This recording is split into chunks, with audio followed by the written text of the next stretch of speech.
una de las tendencias más importantes que ha habido en esta década del presente siglo y que probablemente como tendencia también tiene una fuerza importante en este proceso de cambios en la educación superior. Y es el protagonismo que tiene la internacionalización en estos momentos.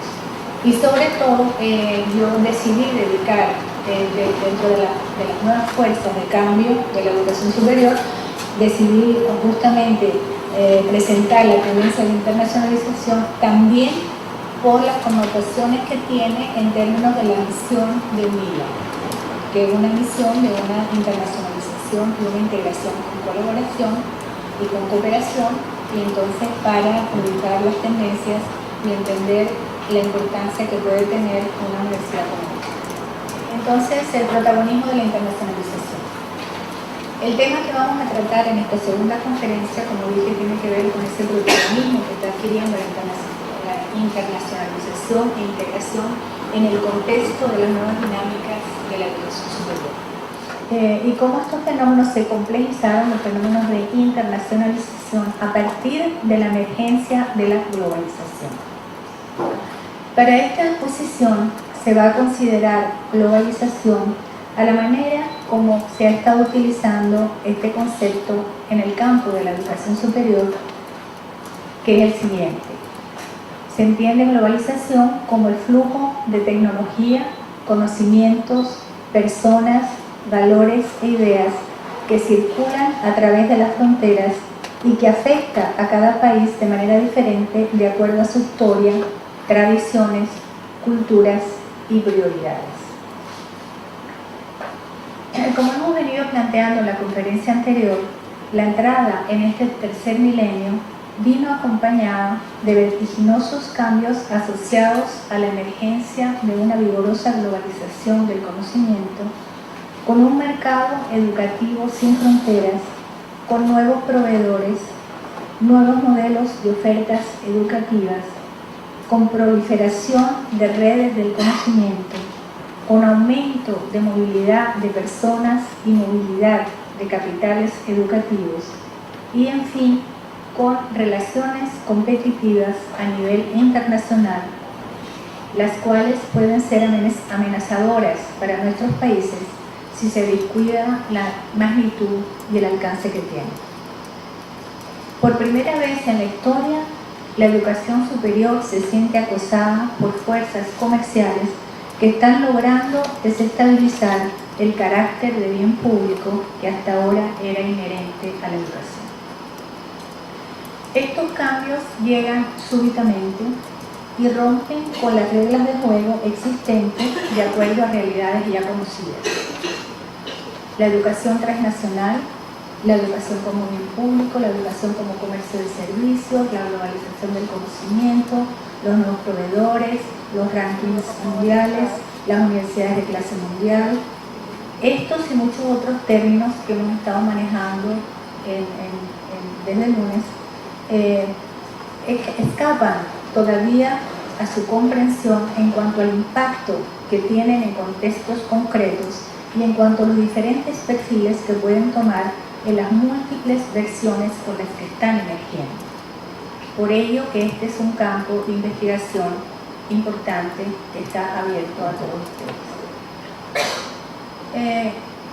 En la Conferencia Regional de Educación Superior de la UNESCO en Cartagena el año pasado, se hizo mucha relevancia a este tema y como propuesta se propuso, como hemos venido diciendo y al final les aclararé más en qué consiste, la propuesta de enlaces.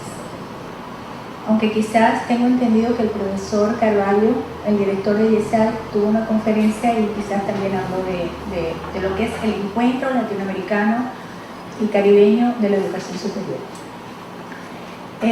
Justamente para enfrentar muchos de estas dinámicas de las que estamos hablando. La internacionalización ha sido considerada en términos generales como un mecanismo de cooperación, pero después de la globalización aparecen nuevas formas de internacionalización asociadas a lo lucrativo, al mercado, a considerar la educación como un bien de servicio en vez de un bien público. Este aspecto lucrativo de la internacionalización surge en las dinámicas de transnacionalización o educación superior transfronteriza, apoyada en la globalización de las comunicaciones. Por su parte, también aparece una internacionalización competitiva supuestamente asociada a la necesidad de los usuarios de tener acceso a la calidad de las instituciones, de ahí el protagonismo de los rankings mundiales y nacionales y regionales que vimos en la conferencia pasada. En los actuales momentos, estas dinámicas no están separadas en compartimientos estancos, sino que, como veremos a lo largo de la exposición, hay intersecciones permanentes entre ellas. Dentro de los procesos de internacionalización del conocimiento, también se producen dinámicas de movilidad negativa, como es la fuga de talentos, que en algunas regiones se está transformando en movilidad positiva a través de programas de recuperación de talentos, bien con proyectos de retorno y a través de programas de captación y utilización a distancia de los talentos. Esta última forma está resultando exitosa en los países en que se han implementado, tanto así que ya se comienza a hablar de circulación de talentos en vez de fuga de talentos, pero al final, en la última sesión, veremos las implicaciones que ello tiene. Adentrarse en estas dinámicas permitirá entender mejor la trascendencia que tiene la creación de una universidad para la integración latinoamericana como es UNILA. El enfoque adoptado el día de hoy va a ser presentar el fenómeno de la internacionalización en tres dimensiones. En la primera se presentará la relevancia de la internacionalización como respuesta activa a la globalización y también la importancia de la regionalización como respuesta eficiente a la internacionalización. En la segunda sesión de esta conferencia presentaremos uno de los fenómenos que más ha estado presente en la primera década del presente siglo, cuál es el de la transnacionalización y el Acuerdo General de Libre Comercio. Y en la tercera sesión de esta conferencia presentaremos la importancia de los talentos en la competitividad por el conocimiento y los fenómenos de fuga versus circulación de talentos. Pero antes quisiera, a grandes rasgos, hacer un breve recorrido por la historia de la internacionalización.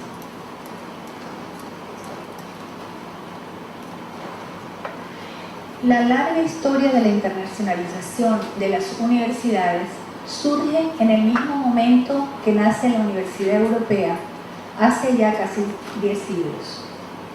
Aun cuando para algunos autores, en los primeros momentos de esos siglos, no se podía hablar de internacionalización como tal, sino de interterritorialidad para referirse a los fenómenos de movilidad académica, debido a que en esa época no se habían constituido todavía las naciones. Se puede considerar cuatro grandes etapas en la historia de la internacionalización, para efectos analíticos. La etapa convergente transterritorial, que sería la Edad Media y el Renacimiento, y que incluye la colonia, periodo en el que España crea 31 universidades, aunque prevalecieron 17. Etapa divergente de 1800 hasta la Primera Guerra Mundial. Las universidades en esta época priorizan los aspectos nacionales. Y la etapa convergente internacional, después de la Segunda Guerra Mundial, caracterizada por la vuelta al universalismo e internacionalismo. Y por último, la etapa convergente internacional y transnacional, que sería la que estamos viviendo en estos momentos. Era inherente, en esta época, era inherente a las universidades de la Edad Media el intercambio de profesores y estudiantes ubicados en lugares muy diferentes. Los espacios territoriales donde estaban ubicadas las universidades que existían en aquella época, como era Bolonia, París, Oxford, Salamanca, entre muchas otras, pertenecían a la misma comunidad unida por lo religioso, que era la cristiandad, y los estudiantes de las diferentes universidades y países hablaban un mismo idioma, que era el latín. En América Latina, durante la colonia y específicamente durante los siglos XVII y XVIII, España se dedicó enteramente a crear universidades en Hispanoamérica. Y así vemos que mientras en la península solo se crearon 3 universidades, en Hispanoamérica, como así se llamaba en aquella época, se crearon 30.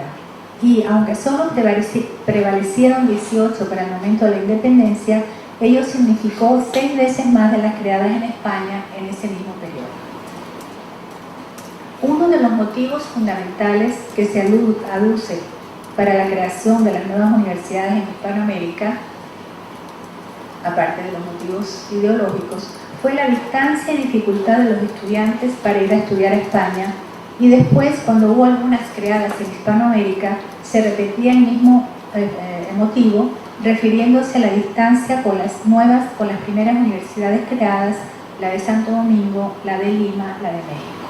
Los estudiantes de otros lugares tenían que viajar a estas universidades y las distancias eran demasiado grandes. O sea que hubo poca movilidad de estudiantes, mientras que movilidad de profesores hubo bastante, especialmente de los que tenían altos cargos. Esta movilidad fue bastante dinámica. Después de la independencia, durante el siglo XIX, comienzan iniciativas de integración académica en Latinoamérica. Ya presentamos el primer día, al comienzo, antes de la conferencia, que hubo intentos de creación de universidades, entre ellas la que propuso Francisco Bilbao, el chileno Francisco Bilbao, cuando propuso la idea de la Universidad Americana. Después, en el siglo XX, aparecen otras propuestas, como fue la de Julio Barcos, que propuso en Montevideo en 1930, escritor de origen argentino, Julio Barcos, y también propuso una universidad de cultura latinoamericana cuya meta era la unificación espiritual de Iberoamérica. Después, en 1950, en Guatemala, también se presenta la propuesta para crear la Universidad Latinoamericana del Posgrado. Pero como dijimos en la vez pasada, ninguna de estas ideas llegó a concretarse. Y a pesar de los ideales de integración promovidos desde el siglo XIX, en los hechos hubo poca integración, porque en realidad las mejores universidades de estos países se vinculaban con los centros y universidades de los países desarrollados.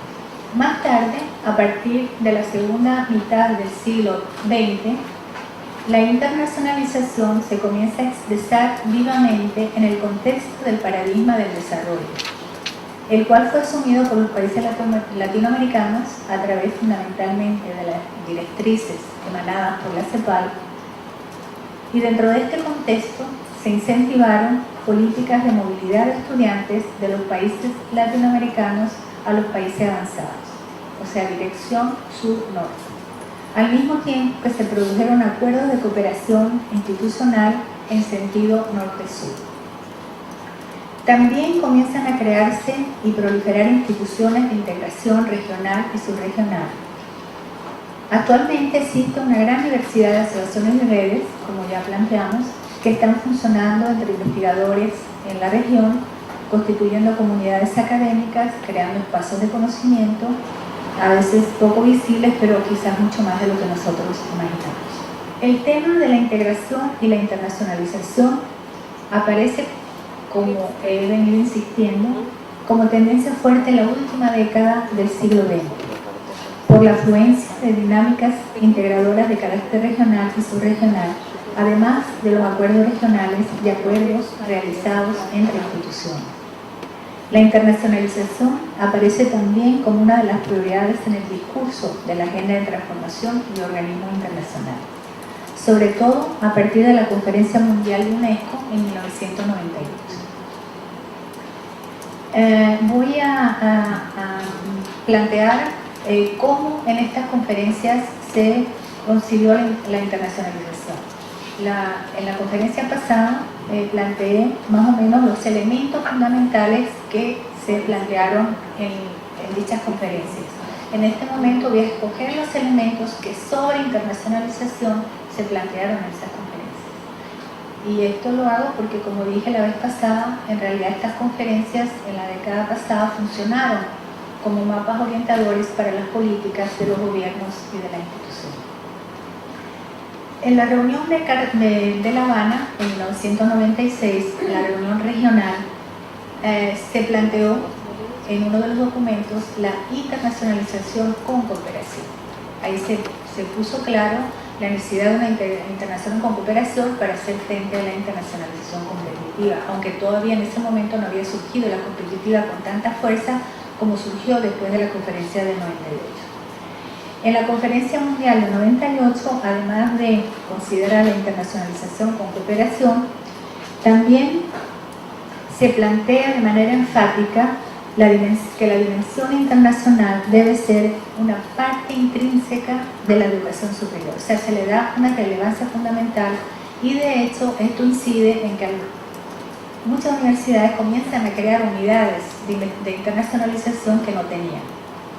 Por otro lado, UNESCO también fortalece el programa UniTwin, que ustedes deben conocer, sobre redes y cátedras UNESCO, redes del conocimiento, y en la página de UNESCO pues, pueden ver la cantidad de redes que hay en todas las regiones del mundo y las cátedras que hay en todas las regiones del mundo. Siguiente. Entonces, en la reunión, ahora, ¿qué sucede después de 10 años? ¿Qué sucede en la década actual en relación a cómo plantean las agendas el problema de la internacionalización?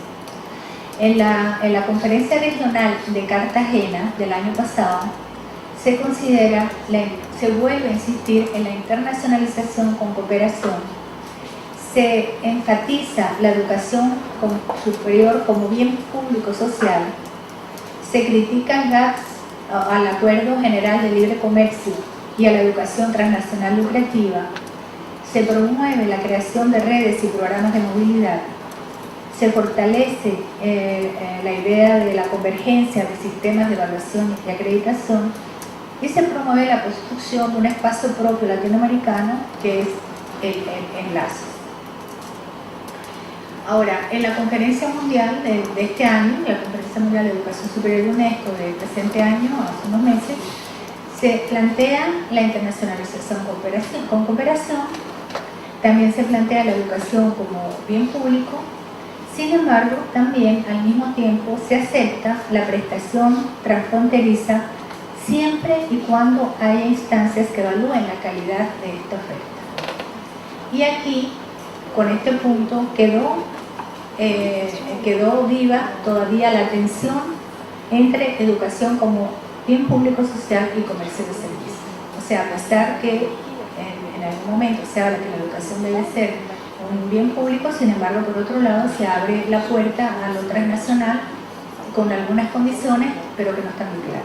Y por ahí queda en tensión lo que el primer día hablábamos, la tensión entre bien público social y comercio de servicios. Por otro lado, si bien la internacionalización y transnacionalización de la educación superior son procesos paralelos con intersecciones limitadas, ambos procesos han incidido en un repunte de agendas encargadas del aseguramiento de la calidad, y parte de estos servicios especializados, sobre todo los internacionales, son prestados con fines de lucro, contribuyendo al recrudecimiento del comercio educativo. Entonces aquí surge, como ha venido surgiendo en las otras sesiones de la conferencia anterior, el tema de la necesaria regionalización, la regionalización como estrategia. Porque no solamente aquí, sino en otras regiones del mundo, sobre todo en Asia, una de las formas en las que se están organizando los países para hacer frente a la internacionalización competitiva y o lucrativa es a través de este proceso de regionalización. Algunos autores consideran el enfoque de la regionalización como un compartimiento de la globalización, en el sentido que la regionalización es transnacionalización, pero en una escala subglobal de arreglos sociales dentro de áreas adyacentes. La cuestión central en este debate sería garantizar que la integración regional se forme sobre la base de articulaciones pluralistas de intereses nacionales, donde los actores e instituciones, aun cuando operen bajo el mando de los estados nacionales, adquieren grados de autonomía y se comporten como actores independientes, para que tampoco surja el problema de la hegemonía de uno de los países dentro de la región. En este sentido, en Europa se están dando los procesos simultáneamente. Por un lado, la globalización del conocimiento, incluida la firma del Acuerdo General de Libre Comercio, que ya ha sido suscrito, el sector que tiene que ver con educación superior ya ha sido suscrito por 12 miembros de la Unión Europea, y por otro lado la regionalización cooperativa a través de la Convención de Lisboa y del Acuerdo de Bolonia. Este último dirigido, como ustedes saben, a crear el área europea de la educación superior, que está previsto que la primera etapa termine el próximo año.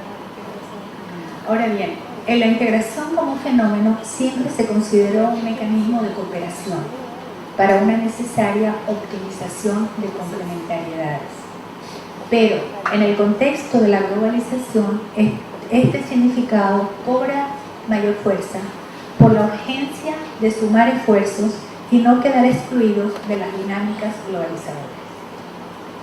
La regionalización como estrategia ayuda a legitimar instancias que favorecen el desarrollo de instituciones, de articulaciones, de alianzas y convenios, de manera de enriquecerse con una internacionalización apropiada.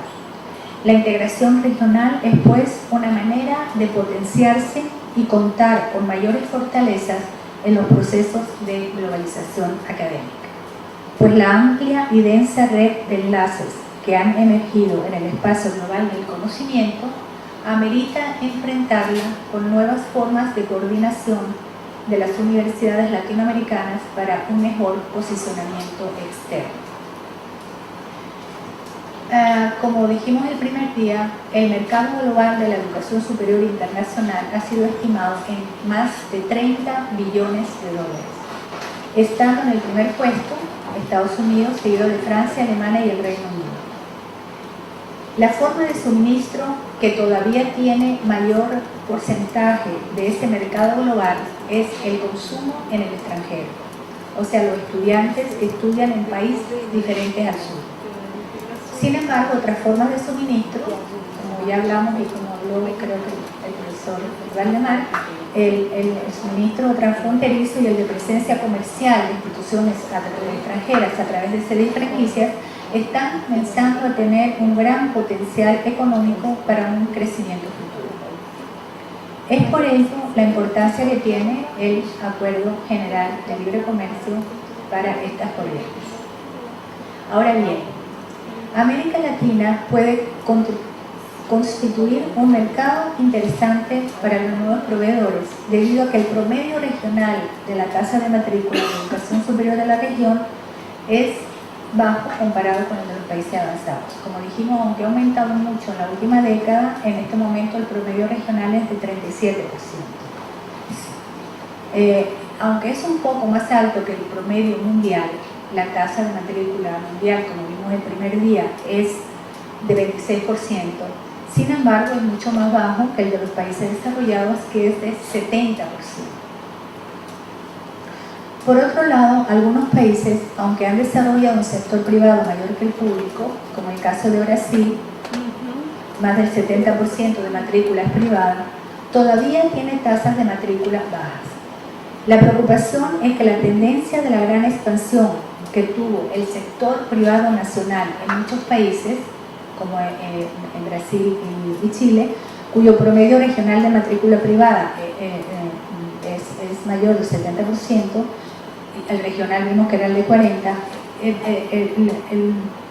el peligro que hay o la tendencia que hay es que este privado nacional aumente o sea también complementado o sustituido por el privado internacional. En cuanto a la emergencia de proveedores transfronterizos de la educación superior que surgen a finales de los 90, impacta también la reflexión sobre la internacionalización. Estos se asocian a las formas lucrativas, considerando la educación superior como bien de servicio, lo cual es facilitado por el GAS. Asociaciones internacionales, bueno, esto lo vamos a ver en la próxima conferencia.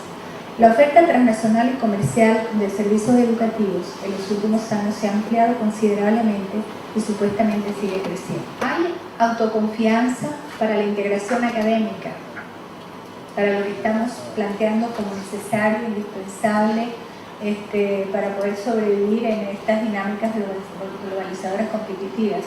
Hay voluntad, pero hay autoconfianza.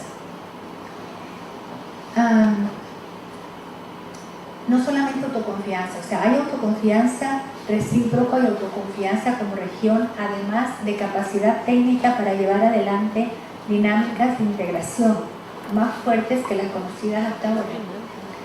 En un estudio realizado recientemente por la Asociación Internacional de Universidades, con encuestas a países de todo el mundo acerca de las prioridades de internacionalización, se obtuvieron respuestas de los países latinoamericanos, muchas de ellas bastante parecidas al resto de las regiones, excepto, y ahí se diferenció América Latina de las otras regiones, todas las otras regiones, en una pregunta que era sobre la integración intrarregional.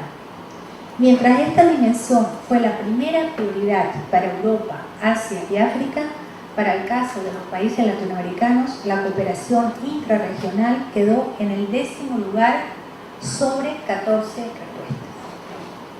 O sea que no se considera prioritario. Hubo diferencias entre países en cuanto al tipo de cooperación internacional al que daban mayor importancia, mientras que la mayoría de los países de Centroamérica y otros como Bolivia, Ecuador y Perú daban importancia a la cooperación vertical basada en la tradicional cooperación para el desarrollo que brindan los organismos internacionales o agencias de países desarrollados. Otros países de la región, como Brasil, México y Argentina, los países más avanzados en términos de doctorados y de producción en investigación, se mencionaba ya la cooperación horizontal, entendida como intercambios a partir de la investigación en los posgrados, aun cuando esta cooperación horizontal estaba más relacionada con iniciativas de fuera de la región que basada en políticas activas regionales o nacionales. Esa es la realidad. Ese discurso transformador impacta y se interioriza en los discursos de cambio de las universidades, aunque no necesariamente en las políticas reales. Lo que quiero decir es que si bien hay un discurso sobre la necesidad de la integración y de alguna manera está incluido en los documentos que forman parte de las misiones y misiones de las universidades, no necesariamente esto impacta en las políticas reales. De hecho, los cambios en la oferta de oportunidades de movilidad no se han modificado en América Latina. El número de estudiantes latinoamericanos matriculados en instituciones extranjeras aumentó, alcanzando 140.000 jóvenes en los últimos datos disponibles, que son del 2003. Y sus elecciones en cuanto al país de destino siguen el patrón tradicional de distribución geográfica. O sea, siguen escogiendo Estados Unidos, seguido de Gran Bretaña, de España, de Francia y Alemania. Así, 53% de los estudiantes suramericanos siguen sus estudios en Estados Unidos, en donde representan el 6% de los estudiantes extranjeros en ese país. En contraste, el porcentaje inscrito en otros países de América Latina es bajo, pese a la puesta en marcha de algunos programas de movilidad intralatinoamericana. Como espacio de recepción de estudiantes extranjeros, América Latina es escasamente competitiva, registrando apenas 19.785 jóvenes matriculados, y los países receptores han sido fundamentalmente Argentina, Cuba, Chile, México y Uruguay. O sea, la región continúa siendo esencialmente exclusora con poca movilidad intrarregional. ¿Cómo desarrollar más enfáticamente las ideas de integración? ¿Cómo hacerlas viables? Es cierto que actualmente hay bastantes asociaciones y redes regionales, institucionales e internacionales de universidades en América Latina y el Caribe. Sin embargo, hace falta una mayor cooperación solidaria para desarrollar una base científica regional con apoyo de los países que están más avanzados en posgrados e investigación, que como sabemos son Brasil, México y Argentina, que aglutinan el grueso de la matrícula de posgrado, como vimos en la conferencia anterior sobre lo cuantitativo, y especialmente Brasil, que tiene el 50% de los doctorados de la región. También estos tres países concentran el 83% de la producción científica. Existe pues un desequilibrio regional que puede dificultar los procesos de integración si no se piensa la región desde una perspectiva solidaria y a la educación como bien público. La exdirectora de YESAL UNESCO, la brasilera Ana Lúcia Gazola, se dirigió con estas palabras a los consejos de rectores iberoamericanos el año pasado, antes de que saliera el cargo.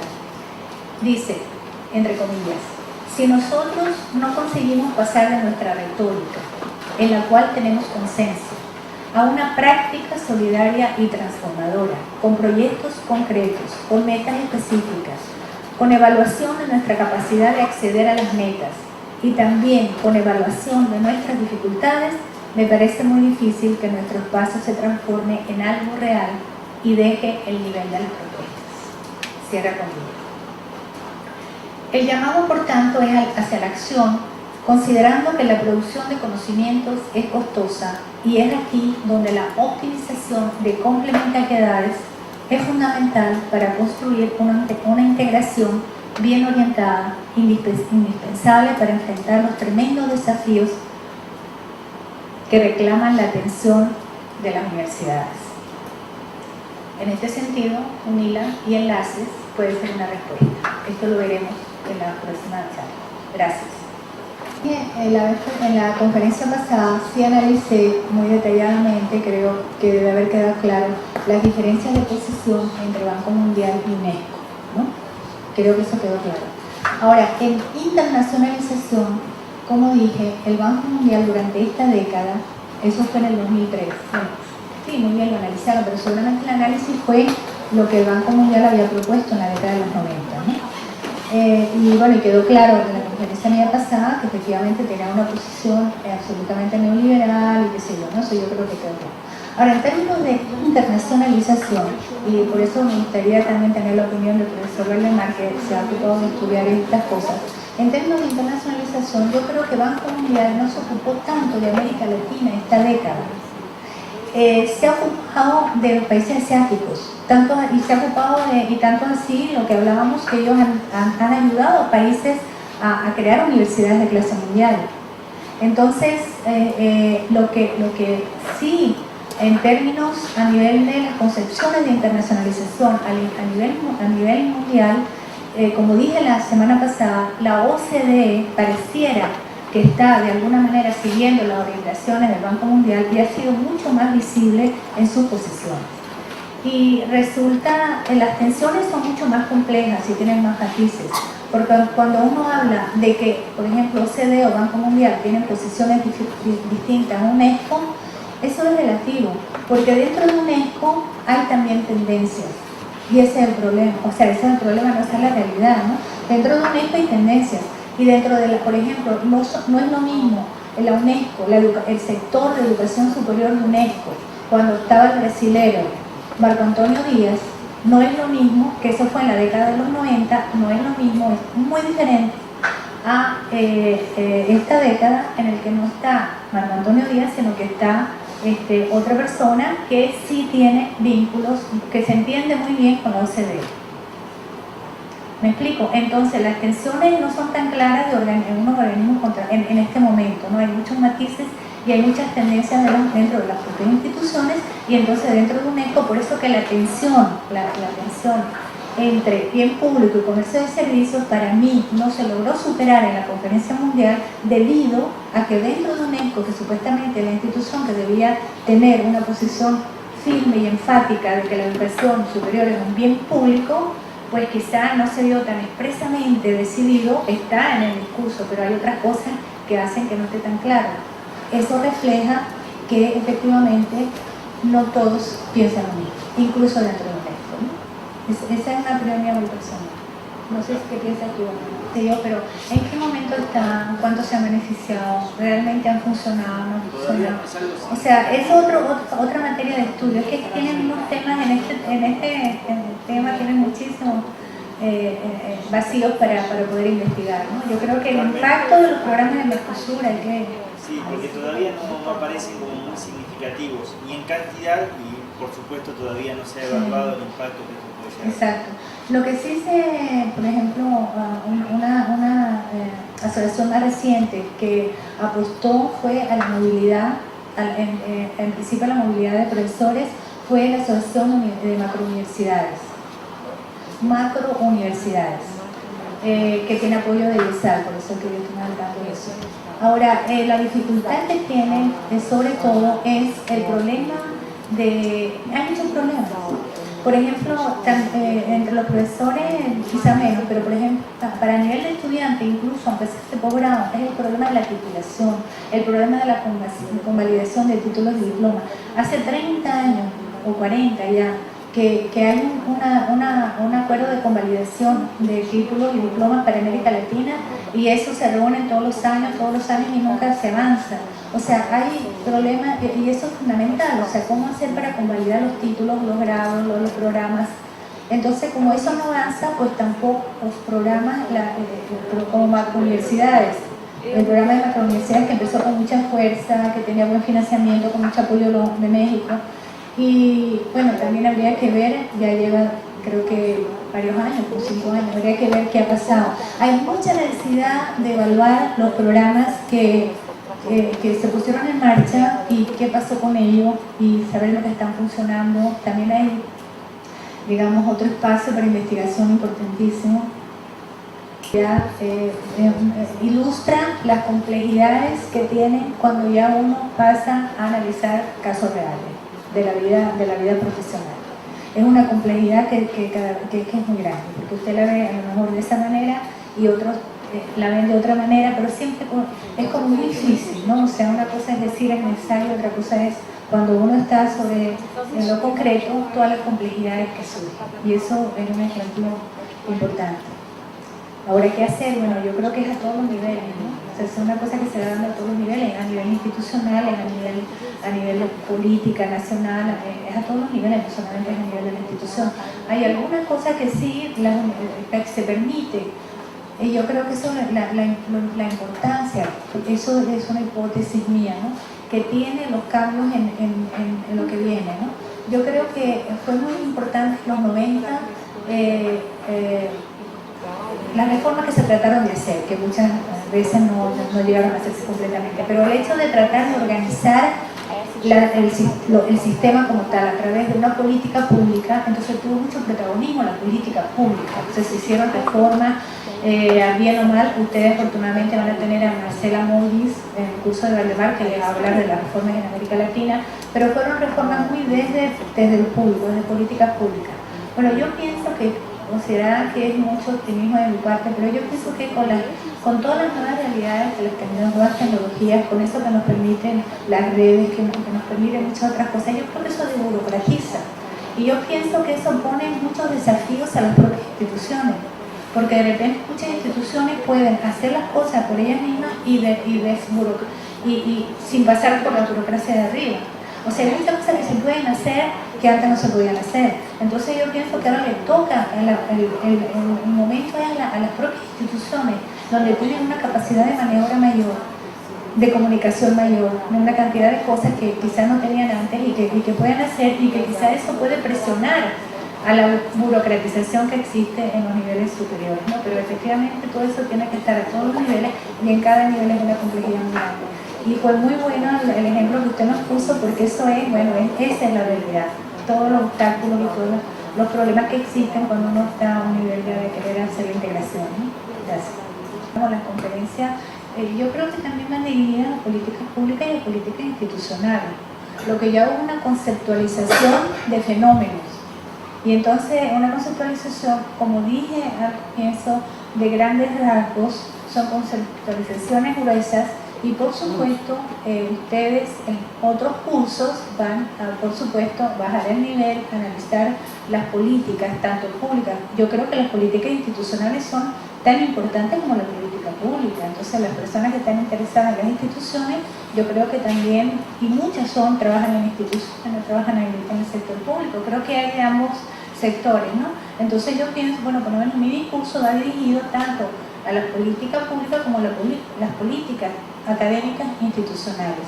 Son grandes conceptualizaciones y por supuesto yo pienso y yo sé que en el curso de evaluación tienen profesores que van a bajar el nivel, que van a tratar los niveles intermedios, que van a tratar los niveles micro. Eso es lo que yo entiendo.